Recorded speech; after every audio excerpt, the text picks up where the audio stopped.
Well, as we've heard throughout the campaign, Queensland is one of the most important battlegrounds for the election, with more than a dozen marginal seats up for grabs.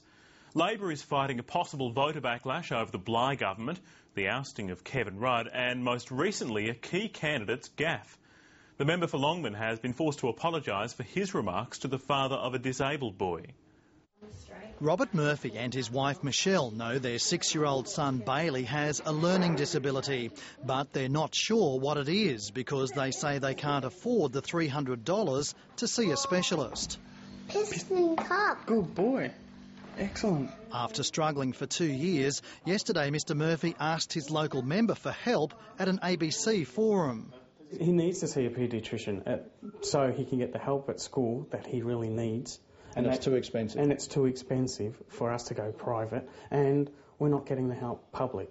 Initially, John Sullivan seemed unsympathetic. I'm sorry to throw this one back to you.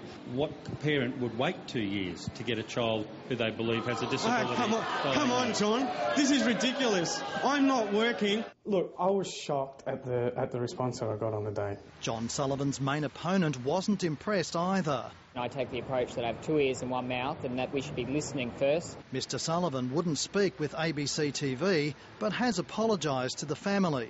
That happened yesterday, and Mr Sullivan has apologised for it, as he should have done.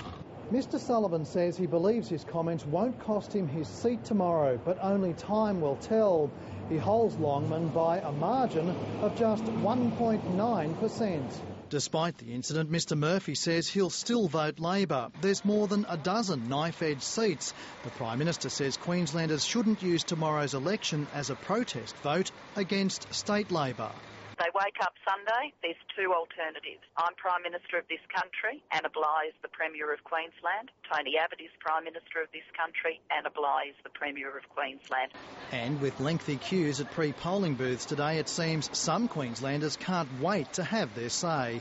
James Kelly, ABC News.